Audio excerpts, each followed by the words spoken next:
Good morning everyone. So in the previous lecture we have dealt with GSM services, limitations of mobile devices and GSM architecture, right? So the basic three components in GSM architectures are three things. One is radio subsystem, second one is network subsystem and third one is operation subsystem. So the heart of the GSM architecture lies with NSS. That is the foremost component we have is MSC, Mobile Switching Center, right? So with respect to that, we have the components called HLR, VLR and mobile station, where HLR and VLR are databases, right? So HLR is a component or a database which stores the details of a permanent location. So wherever you have registered your SIM, in which location, that details are maintained in the HLR. But when you go to VLR, whenever you move to the out of station places, that details will be present in the VLR by getting authentication from the HLR, right? So the next topic is radio interfaces of GSM.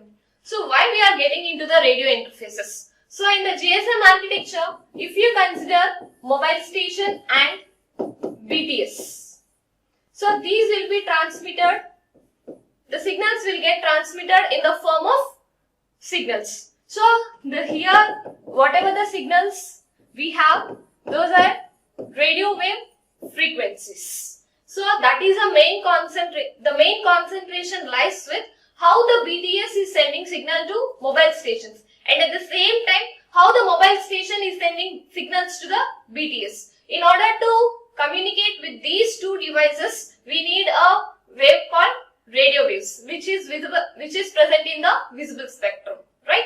So here we are concentrating on radio waves, how the data is being transferred. So that is the reason why we are getting into radio interfaces of GSM. Okay. So as we know, GSM is going to contain three frequencies which are called as tri-band frequencies.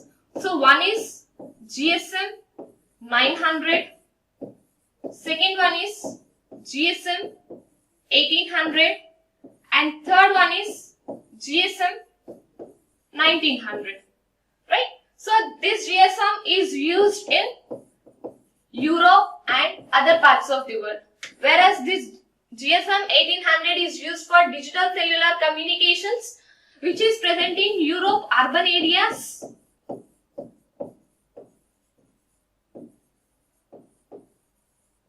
and also to satisfy the saturation problems in GSM 900, we are going for GSM 1800. And next thing is GSM 1900. This is majorly used in North America. Okay, so here we are concentrating on GSM 900, which is used in Europe and all over parts of the world.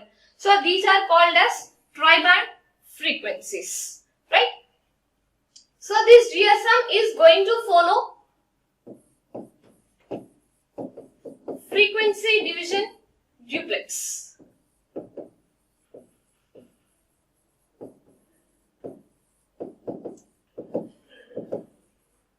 Frequency division duplex. So what is meant by duplex? Duplex means two-way communication, two links, right? Then division means dividing of the frequency, dividing, okay? And what we are dividing? We are dividing the frequency. So this GSM is based on, you are going to have a duplex communication, that means uplink and downlink. So what you have for uplink and downlink? You have the frequency for uplink and downlink. That means this GSM is based on the frequency division duplex. Means you are going to divide the entire frequency into two slots. One is uplink and second one is downlink. Okay. So what is the frequency in GSM 900 for uplink? It is 890 to 915 megahertz. For downlink, it is 935 to 960 megahertz. Apart from this, GSM is going to follow two techniques. One is frequency frequency division multiple access, and second one is time division multiple access. FDMA plus TDMA. So what does FDMA stands for? Frequency division multiple access. What does TDMA stands for? Time division multiple access. So what is meant by multiple access? So multiple access channel means if you have a physical resource that should be shared by all the users in time slots. That is called as multiple access channel. So why we are using the combination of FDMA and TDMA? We can't allocate the entire frequency to one single person, right? So for that what we are doing is we are dividing the frequency into slots. At the same time we are allocating that frequency to each person in a time slot. In the pictorial representation we are going to represent it in this way. So F1, F2 and F3.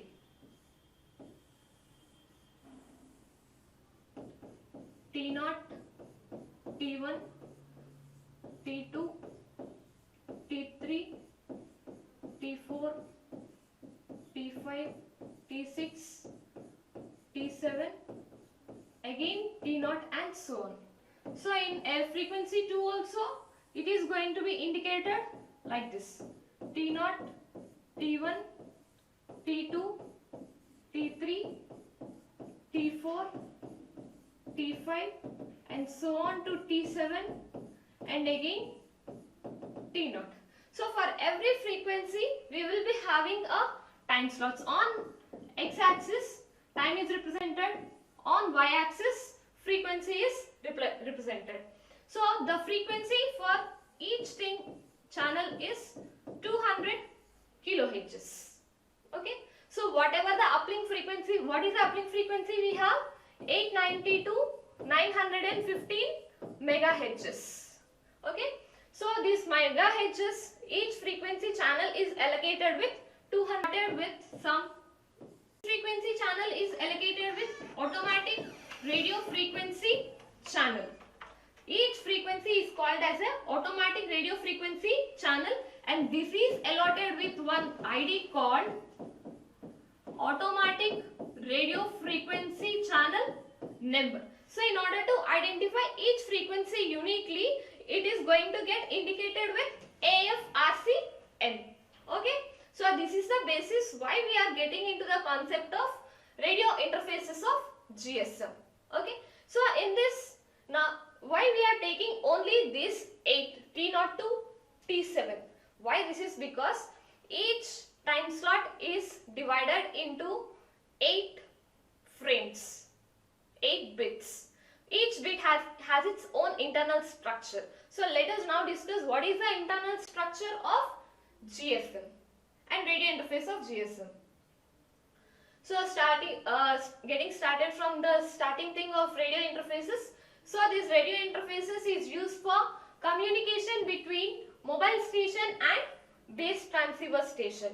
Okay, and here we are going to concentrate on main part of the interface, that is MUM. While transmitting the signal between mobile station and base transceiver station, it is going to have multiplexing techniques. And next thing is, so what are these are the multiplexing techniques we have. So why we are taking these three is SDMA. We have, if we consider this is a area, we are going to divide each area into time space by using the hexagon, that is SDMA. And GSM is a combination of FDMA plus TDMA. Okay. And next thing is, so see here, whenever you are using frequency on one channel, it is going to get have the time slots in that channel itself, as I have shown you previously in this way, that is F1, F2 and F3. So it is going to contain these things: T0, T1, T2 and so on to T7 and again T0, T1 and so on. This is with respect to time. So that means both GSM both FDMA and TDMA are combined. So while using one frequency channel, this frequency channel cannot be allocated to single user. That is why this frequency channel is shared to multiple users by using the concept of this time slots. Next. So this is so here we have seen T0, T1, T2, T3, T4, T5, T6 and T7. So the format for each of the time slot is as given below. So God space is to just avoid the interference with the neighboring frame. We will be using the God space. Okay. Then these tail bits are used for enhancing the receiver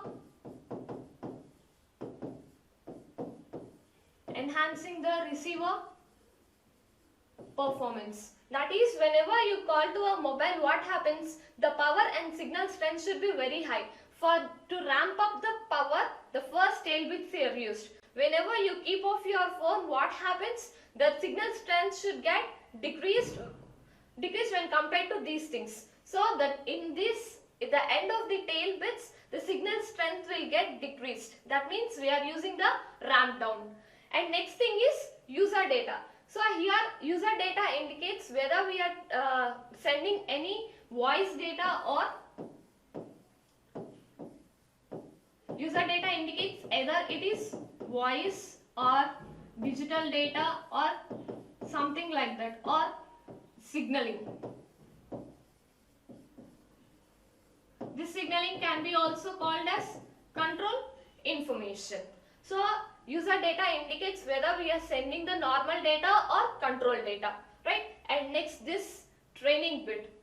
So what is this S bit? S bit indicates if we are sending some user data, that is indicated with one number. If we are sending with control data, it is being indicated with some number. That defines the S bit.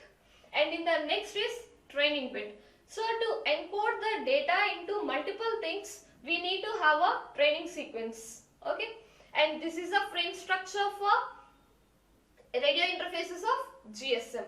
So this one bit is called a frame.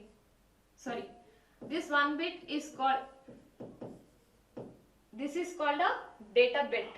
This entire 8 bits is called a GSM TDMA frame. Okay.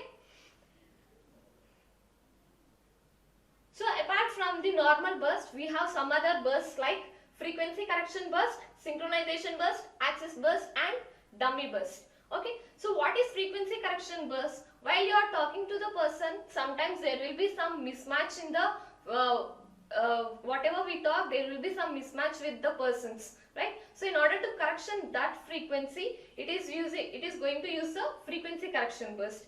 And next one is synchronization burst. So whenever you are traveling, what happens? While you are moving, you will be traveling from one place to another place. At the same time, your signal should also get transferred from one base station to another base station. That means whenever the signal travels, what happens? There should be synchronization with MS and BTS. That is taken care by synchronization burst. And next thing is access burst. Whenever you want to call to some person, you need to have a access burst for the getting the frequency and time slot. And next thing is dummy burst. If you are on the phone, but if you are not talking anything, so is the signal getting into the off state? No, obviously. So what happens? Meanwhile, dummy burst will get transferred. So if you see here, if no data is available for a slot, it is going to use the dummy burst. Okay. So apart from these, we have channels. So what is the use of these channels? So we are using these channels for sending or voice data or normal data or signaling information. To convey the information to all the mobile stations in a cell, we are using these channels. We have two types. One is traffic channel and second one is control channels. So these control channels are used for specific purposes. So what is the purpose of this control channel is, in order for call setup, registration, we use control channels. So here we have these types. One is broadcast control channel, common control channel and dedicated control channel. So what is the use of broadcast control channel? So the use of broadcast control channel is, so in order to know about the BTS, so in which frequency it is operating, what is the power link status of that base transceiver station, we are using power signal and frequency link. To know about all the details of a BTS, we will be using this broadcast control channel. We don't know all this, this is not happening externally, this is happening internally, right? So in order to get the information about the tower in a one particular station, so this broadcast control channel is used. Next thing is common control channel. So why the common control channel? So whenever you are calling to your friend, you need to have a common control channel. For making the call getting set up, you use common control channel. And last one is dedicated control channel. So what is the use of this dedicated control channel? So whenever you are moving from one place to another place, what happens? Your signal also gets transmitted along the way. That means it is called as a handover.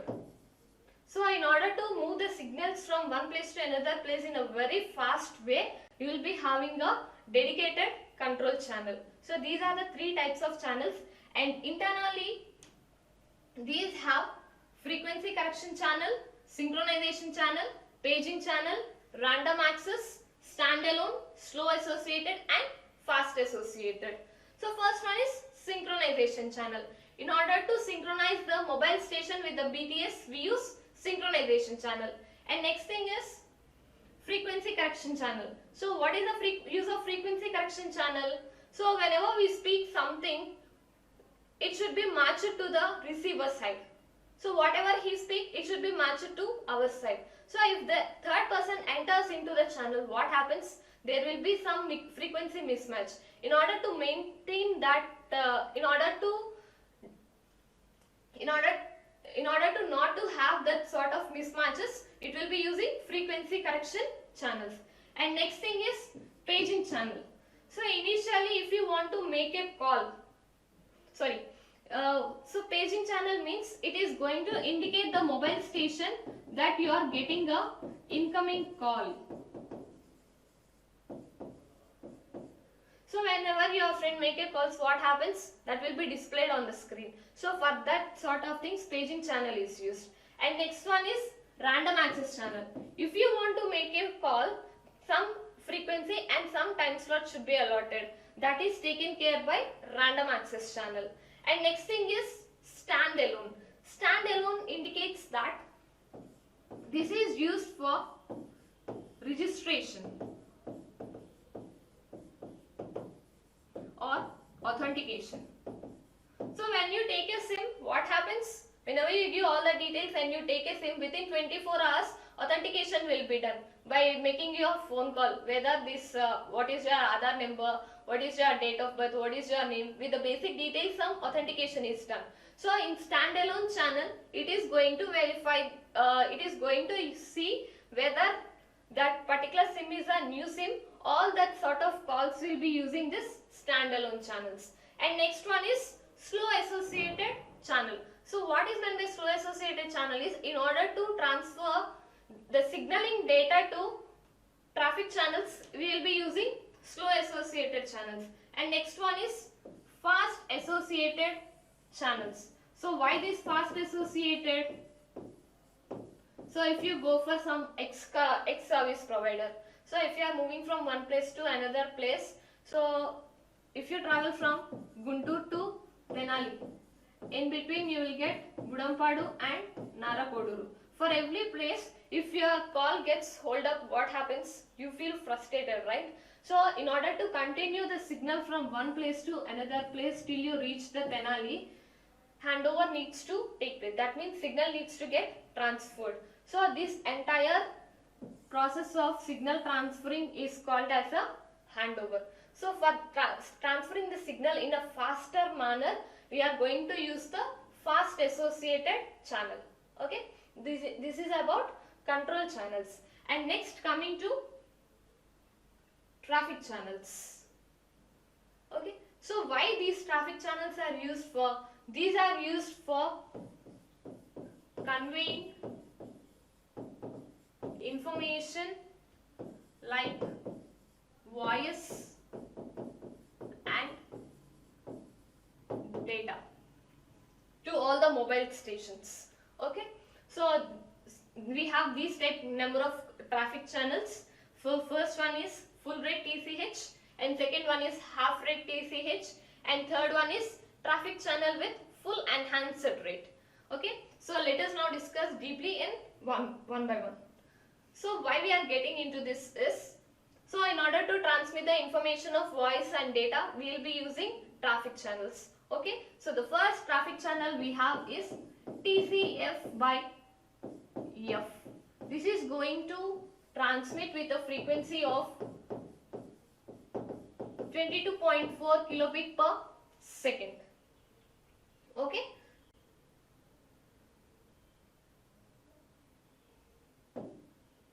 This is going to transmit with a frequency of 22.8.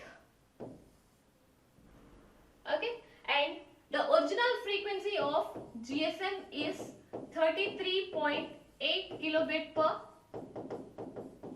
second. This is full rate.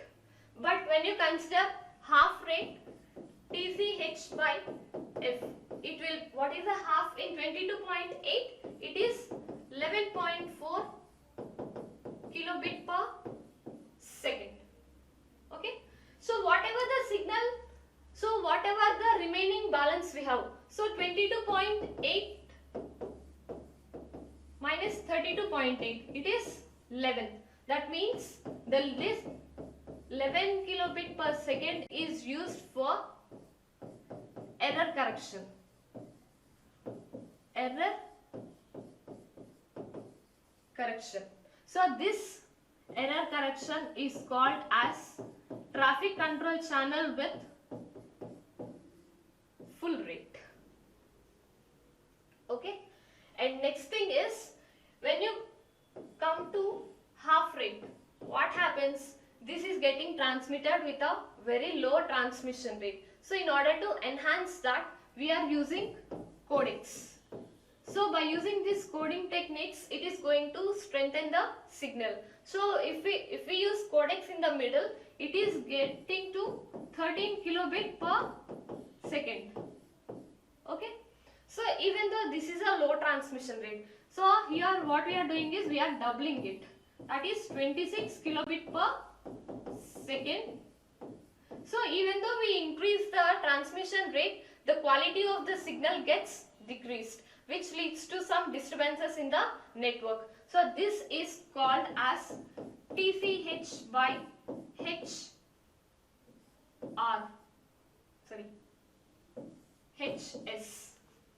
traffic channel with half rate set.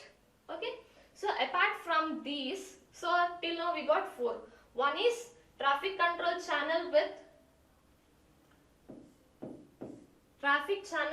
full rate, traffic channel with half rate. Next thing is traffic channel with full rate set and traffic channel with half rate set. So apart from this, we have something traffic channel with full rate, half rate and enhanced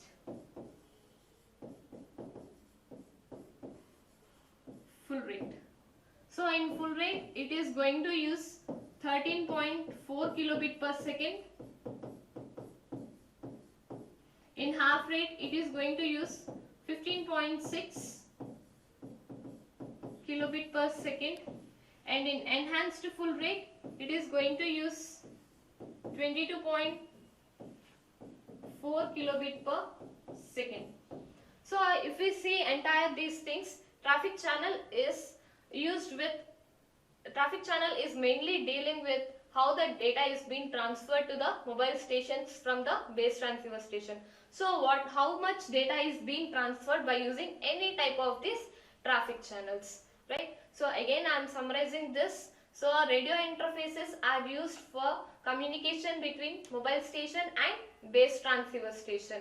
So in this we are going to use FDD, as well of that we are going to use FDMA and TDMA. Okay, so the frequency is divided into each channel of 200 kilohertz, and it is accessed on every time slot with 8 time slots, and each time slot is allocated to one user.